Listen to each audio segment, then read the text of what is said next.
Welcome back to What Arty Noobs with General Disturbance. This is the E50. It's the Tier 9 German medium tank, and it's located on the north spawn of Ruinberg Encounter.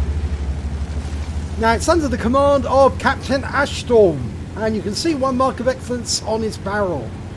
Now the E50, it's the Entwicklung series tank, the standardized German medium tank for use by the German Armed Forces, the replacement for the Panther II and some of the other German tanks in the game. And you can see that Captain Ashstorm has dived for the middle line as quickly as he can, taking up a nice little defensive position.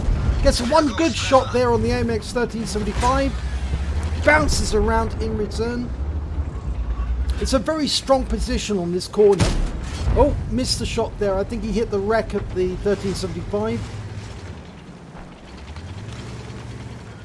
Okay, the M46 pattern's down there. Right, now he's going to move further down the line because there's a nice little alcove here you can use.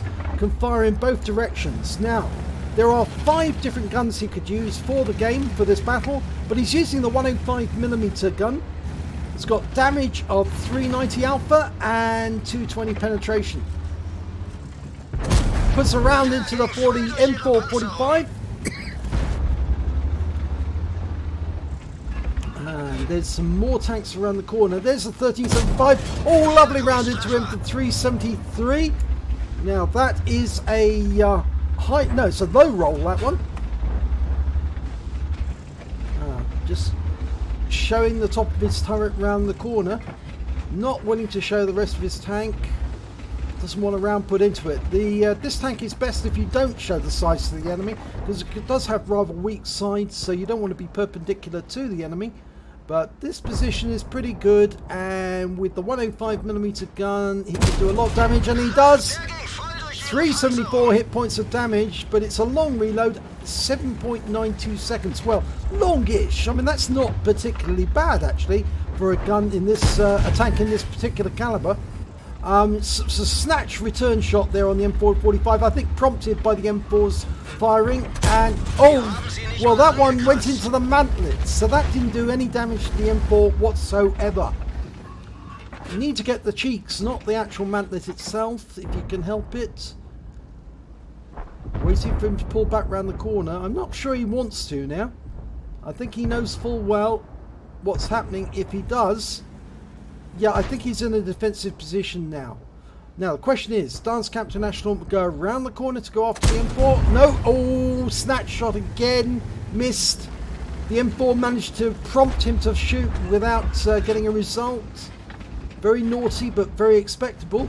And you notice that Captain Ashstorm's carrying 30 rounds of APCR. He's carrying unusually high amounts of APCR.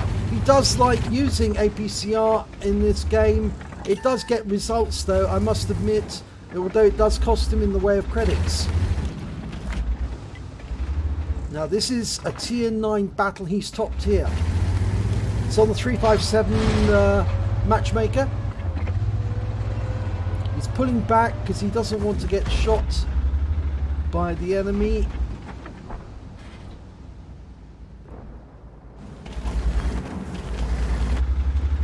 Oh, here comes the M4.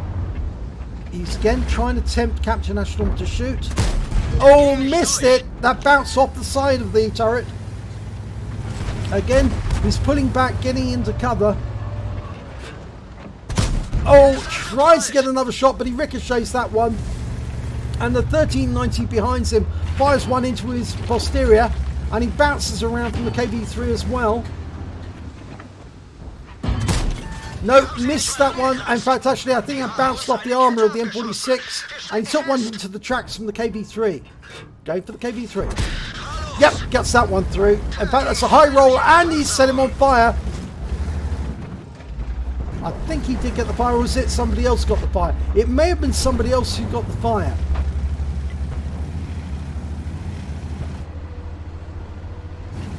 Yes, it was somebody else who got the fire on the KV3. KV3 is out the game, I think. Yep, he is. He's gone. And it looks like Captain Ashstorm's decided he's going to fight on the field area instead. There's the Tiger 1. Looks like he's AFK. And that's a high roll. all took around there from the pattern. He needs to deal with the pattern before he can deal with the Tiger 1. If he is an AFK, then he's not going to be firing at him in the side. He needs to get this pattern out of the game. Yep, he does. So one shot. There's the FV2017. One shot should take care of him. Oh, no, it doesn't. Low roll. Oh, it's a high roll, actually. Sorry. It wasn't enough to kill him off, but he will get him in the next shot. Yes, he does. Now, 1390's a one shot for sure. Can he get around into him? He certainly needs to. No, he doesn't need to. So now he can go after the Rain and the Tiger. If he can get this, that's some Pascucci's. Yes! He gets the Pascucci's and he's got a steel wall. Now, can he get the Tiger 1 as well? T71's going up to get the Tiger. And the Tiger's come to life. He's now alive. He's not a dead tank. He is dead tank now. And that's the end of the game. Wow! So, only 3 kills, but pretty good damage. Let's have a look at the end of battle stats. And it's a second class tanker for Captain Ashstorm in the E50. He also picked up a spotter badge for spotting at least 1,000 hit points of damage done to the enemy whilst he was in that central avenue. He got a shell proof for blocking more damage exceeding the hit points of his own vehicle, fire for effect for doing more damage than the hit points of his own vehicle, and a bruiser medal for getting at least 5 critical hits. Well, he got 5 exactly. He got a Pascucci's for taking out the FV207 and the Lorraine 15551, and lastly he got a steel wall by blocking at least more damage than the hit points of his own armour, receiving at least 11 hits during the battle, and surviving to win the battle. Or surviving the battle, rather, I should say. Actual fact, no, he didn't block more damage than the hit points of his own vehicle, but he blocked at least 1,000 hit points in total. That's all you need for the steel wall. And let's have a look at the win 8. It was 5165. Super unit comes standard. So let's have a look at team score. Well, he got the highest damage overall of all players, 3,338 hit points, but he didn't pick up the high caliber for some reason. Wasn't 20% of the enemy hit points, probably. The next highest scorer was the 50 TP, managed 2589. Then we have the Carnarvon with 2574 on the enemy team. When it came to kills, he was up there with the AMX 1375. He got 3 kills. Both of them got 3 kills. And then we've got the IS3 with 2 kills. And the enemy team only managed to kill 1 tank. It was the AMX M445 managed to get 1 kill in that battle. And surprising, actually, considering he only got 427 hit points of damage. When it came to base XP, again, it was Captain Ashstorm got the highest amount, 1,076. And then the AMX 1375 with 895. And then the Star 1 with 820. If we look at detail report, well, he fired 19 shots, got 15 direct hits, 11 penetrations. He did damage of 3,338 hit points, of which 1,245 were at a distance of more than 300 meters. He received 12 hits from the enemy during that game. 3 of them were penetrations, 9 were non-penetrations. Most of the block shots were from the M445, which actually just were bouncing them off his armor. Of course, the ones that penetrated were the ones that hit his rear from the middle of the village, the KV3 rather, and I think it was the 1390, wasn't it, that was shooting into his posterior.